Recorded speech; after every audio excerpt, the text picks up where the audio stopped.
Okay, just seeing if I'm actually out there. I had a community guidelines violation, and uh, I think it was only for a week, though. So hopefully this is actually live. I just wanted to get on and do a quick little live stream and to test out the account. But one of the things that I've noticed when it comes to Calvinism is it's very stealthy.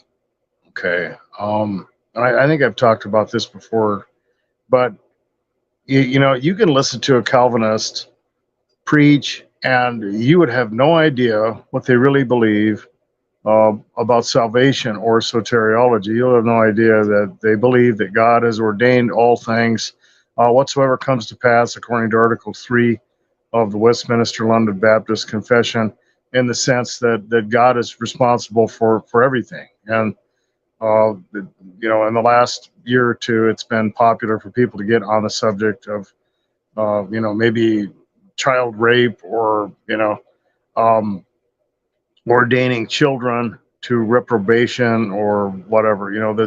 The consistent conclusion that follows that type of systematic theology that God is ordaining everything. And when you get into Articles 4 and 5 of the Westminster London Baptist Confession, that God has predestined both men and angels to heaven and hell. I talked about the fact that when you read the Bible accurately, you're going to see that in Ephesians 1, at least from my opinion, not using Augustinian predestination according to omniscient foreknowledge, no one is being predestined to salvation. You have individuals who are in Christ by faith, predestined to the adoption, which is explained in Romans 8:23, the glorification, or you're getting your resurrected, glorified body, right? The adoption.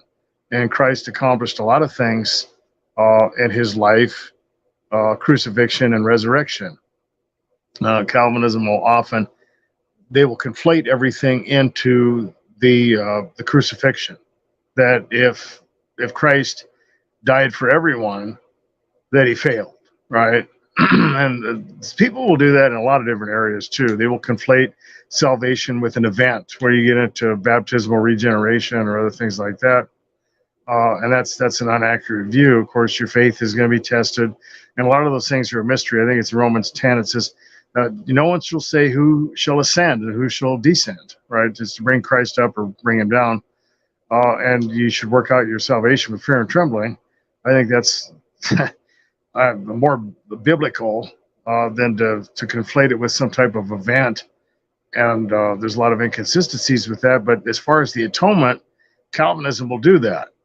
Okay, they will conflate those things together, and it's one straw man argument after another. The perseverance of the saints is also very alluring to people, but of course, no one really knows who the elect are. You're just going to find out, and depending on whether there's abrasive circumstances in the life of the believer, um, that can be real inconvenient.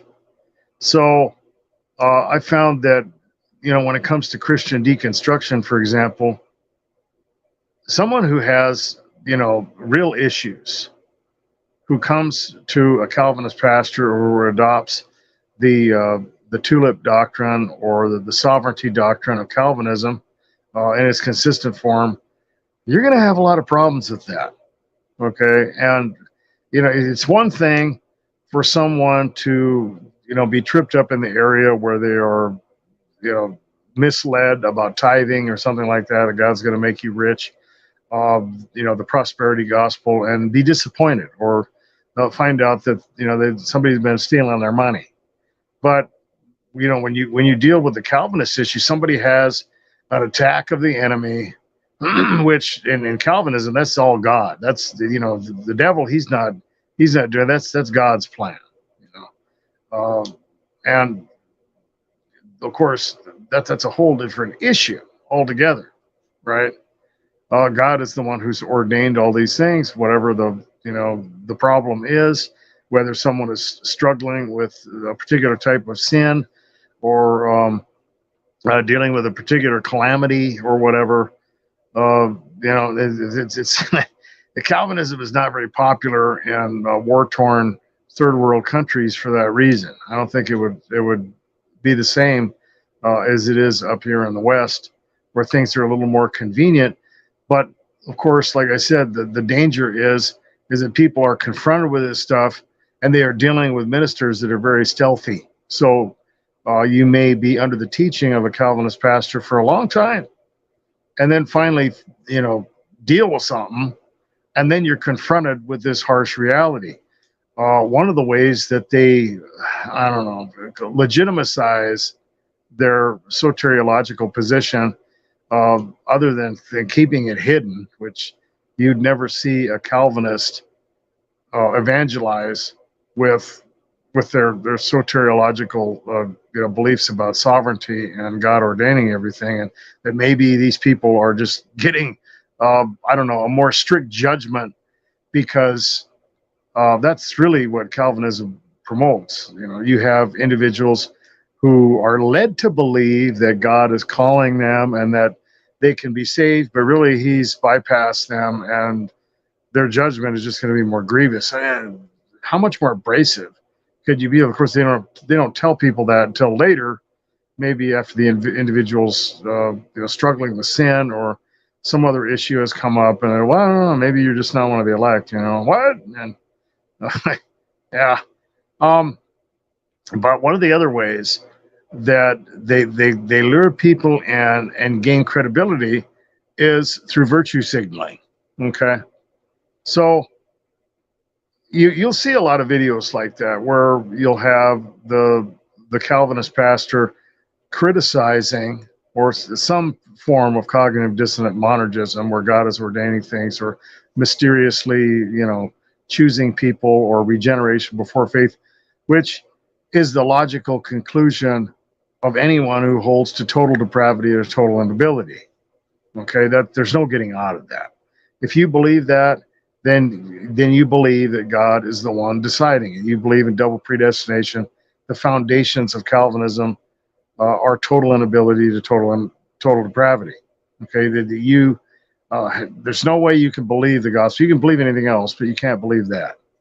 Okay, anything but that, because now you are stealing glory from God. Now you are in charge of your own salvation. It's another straw man argument that is used by Calvinists to promote this, or basically gaslight individuals into switching over, because of course they believe somehow they've saved themselves with their own righteousness, and the conflation of faith and merit come into play, or works and faith, which works are works of the law. Okay, when you get into Ephesians 2:8, that's not talking about works. Johnny's a good little boy, Sally's a good little girl. That's talking about works of the law. You cannot be justified under the law. According to Romans chapter 3, no one can be justified under the law. Your throats are open graves, your tongues practice deceit, so on and so forth. Everyone is wretched and condemned under the law, right?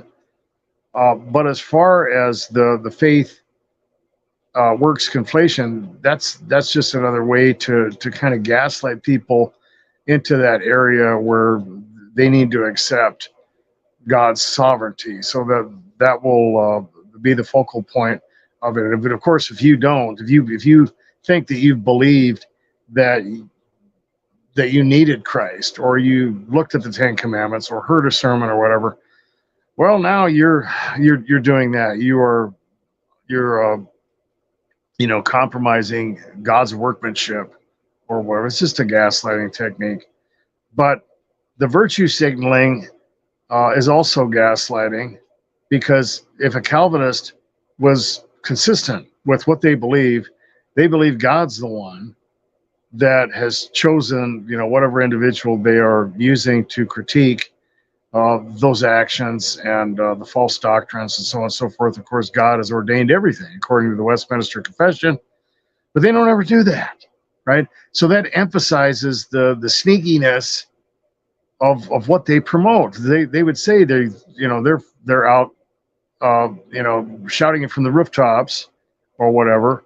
In fact, I confronted a Calvinist preacher one time in the sermon. He tried to sneak in the perseverance of the saints in a sermon that had to do with not putting a stumbling block in front of your brother. I think it was Corinthians, when you're dealing with someone who's been raised or under the belief that they shouldn't eat certain things or whatever. And I said, you just snuck that in there, didn't you? And he wrote me back, oh no, I'm not being sneaky. I'll shout it from the rooftops, but that, of course, it's never like that. They never use um, any of that doctrine of sovereignty when they are critiquing someone, ever. They never do that. They never use that as an opportunity to promote what they believe about God's sovereignty and that He is ordaining everything, including the actions and false doctrines of a charlatan, that they just happen to be using that virtue signaling, stealing virtue through persecution, creating an identity, and promoting themselves as a legitimate teacher. It's just a technique. Um, it's frustrating, and it's also very misleading. And I think it's an obvious example of what's really going on when it comes to Calvinism. They would say that they're not ashamed of what they believe, but they do hide it. They do kind of sneak that stuff in most of the time. There are different forms of Calvinism. There are people who they want their cake and they want to eat it too. They want to believe that somehow you have responsibility, but at the same time you don't.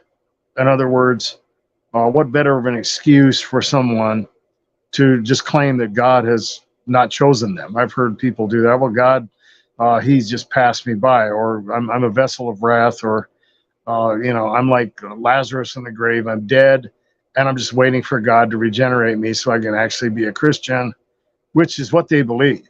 Right? They'll use examples like Christ raising Lazarus from the grave, and that you're basically total, depravity or total inability is like being totally dead. And until you get that regeneration before faith, which is throwing off the order of salvation or salutis, you can't become a Christian. You can't believe in Christ. And like I said, what better of an excuse? But a lot of those people they'll try to mingle those things together. In the case of the virtue signaling, of course, even though they believe that God has ordained these ministers or these people that they're critiquing to perform these actions, that He has ordained them to be false teachers and to have these false doctrines, somehow they're still responsible. And of course, it's pretty obvious when you listen to them.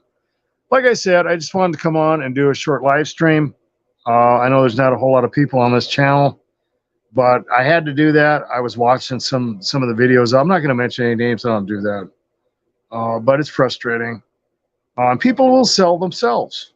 They are creating, an identity through this type of virtue signaling technique, and they are gaining credibility while hiding what they really believe about it. And I think it's obvious when you look at this example anyway, where Calvinists will claim that they're, right up front yelling it from the rooftops or whatever, and they're not ashamed to admit these things, but really they don't evangelize with it. Really, they do use stealth techniques to inject their Calvinism and even take over churches.